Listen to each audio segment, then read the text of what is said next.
안녕하세요. 말씀과 함께 새롭게 하는 소망의 아침입니다. 믿음의 사람은 실패 앞에서 낙심하기보다 먼저 하나님 앞에 엎드린다고 하는 것이 오늘의 핵심 메시지입니다. 여호수아 7장 6절로 9절까지 말씀을 본문으로 와요. 실패 앞에서 하나님께 묻는 사람이라고 하는 주제로 함께 은혜를 나누기를 원합니다. 여호수아 7장은 여리고의 승리 이후 찾아온 예상치 못한 패배를 기록하고 있습니다. 아이성 전투에서 이스라엘은 작은 성읍 앞에서 패배했고 36명의 사람이 죽었습니다. 그 결과 성경은 백성의 마음이 녹아 물같이 되었다고 기록합니다. 승리 확신으로 가득했던 공동체가 순식간에 두려움과 혼란 속에 빠지게 된 것입니다. 지난 본문에서 우리는 이 사건의 배경을 살펴보았습니다. 여호수아 7장의 시작은 한 사람의 죄에서 시작됩니다. 아간이 하나님께 온전히 바치라고 하신 물건을 숨겼고 그 결과 공동체 전체가 패배를 경험하게 되었습니다. 성경은 이 사건을 통해 언약 공동체 안의 죄가 공동체 전체의 삶에 영향을 미친다는 사실을 보여줍니다. 이 말씀을 다시 마음에 새기며 우리는 먼저 자신에게 질문해야 합니다. 나는 실패와 어려움을 만났을 때 하나님 앞에 나아가 묻는 사람인가? 아니면 상황만 바라보며 낙심하는 사람인가? 나는 문제를 만났을 때 먼저 하나님께 묻는 삶을 살고 있는가? 이 질문을 마음에 품고 오늘 본문을 함께 살펴보겠습니다. 첫째로 오늘 본문의 내용과 의미를 정리해 봅시다. 여호수아 7장 6절로 9절은 아이성 패배 이후 여호수아가 하나님 앞에 나아가는 장면을 기록합니다. 여호수아는 옷을 찢고 여호와의 궤 앞에 엎드렸고 이스라엘 장로들과 함께 하나님 앞에서 탄식하며 기도했습니다. 본문은 이렇게 기록합니다. 여호수아가 옷을 찢고 이스라엘 장로들과 함께 여호와의 궤 앞에서 땅에 엎드려 머리에 티끌을 뒤집어 쓰고 저물도록 있다가 라고 말합니다. 고대 이스라엘에서 옷을 찢고 머리에 티끌을 뒤집어 쓰는 행동은 깊은 슬픔과 회개의 표현이었습니다. 여호수아는 단순히 군사적 실패를 분석하는 것이 아니라 하나님 앞에 엎드려 이 사건의 의미를 묻고 있습니다. 구약학자 트럼퍼 롱맨은 이 장면을 이렇게 설명합니다. 여호수아의 행동은 지도자가 위기를 만났을 때 가장 먼저 해야 할 행동이 무엇인지를 보여준다. 그것은 하나님 앞에 엎드리는 것이다 라고 말합니다. 여호수아의 행동은 단순한 감정 표현이 아니라 하나님 앞에서 상황의 의미를 묻는 신앙적 행동이었습니다. 두 번째로 본문 이해를 위해 여호수아는 무엇을 질문하고 있는가를 관찰해 봅시다. 여호수아의 기도에는 매우 솔직한 질문이 담겨 있습니다. 슬프도소이다. 주 여호와여 어찌하여 이 백성을 요단을 건너게 하사 우리를 아모리 사람의 손에 넘겨 멸망시키려 하셨나이까?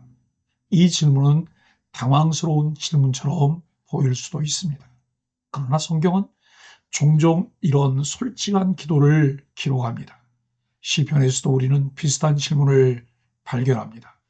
여호와여 어찌하여 멀리 서 계시며 환난 때에 숨으시나이까? 성경은 하나님 앞에서의 정직한 질문을 믿음 없는 태도로 보지 않습니다. 오히려 하나님 앞에서 진지하게 묻는 신앙의 모습으로 기록합니다. 여호수아의 질문을 읽으며 우리는 다시 생각해 보게 됩니다.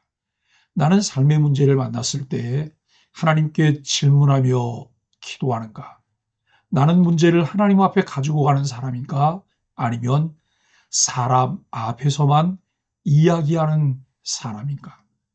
여호수아는 하나님께 묻는 지도자였습니다. 그리스도인의 신앙과 삶은 하나님께 묻고 찾고 구하는 삶이어야 합니다. 미지의 세계로 나아갈 때, 문제가 앞을 가로막고 있을 때 내 생각을 관철시키려는 어리석은 태도가 아니라 하나님께 질문하는 지혜로운 태도가 필요합니다. 셋째로, 하나님의 사람은 먼저 하나님 앞에 엎드리는 사람입니다. 여호수아의 모습은 지도자의 중요한 특징을 보여줍니다. 난감한 상황을 만난 여호수아는 군사 전략을 먼저 고민하지 않았습니다. 그는 먼저 하나님 앞에 엎드렸습니다. 여호수아가 엎드린 장소는 여호와의 궤 앞이었습니다. 언약궤는 하나님 임재의 상징이었습니다. 즉 여호수아는 하나님이 계신 자리로 나아갔습니다. 존 칼빈은 이 장면을 이렇게 설명합니다. 여호수아는 패배의 원인을 인간의 계산 속에서 찾지 않고 하나님 앞에서 찾으려고 했다고 말합니다. 여호수아의 기도는 단순한 탄식이 아니라 하나님 나라의 관점을 담고 있습니다. 그는 이렇게 말합니다. 주께서 이렇게 하시면 주의 크신 이름을 어떻게 하시려 하나이까? 여호수아의 관심은 단순히 전쟁의 결과가 아니었습니다. 그의 관심은 하나님의 이름이었습니다. 이스라엘이 패배하면 주변 민족들은 하나님을 어떻게 생각할 것인가? 그렇다면 하나님의 이름은 어떻게 될 것인가?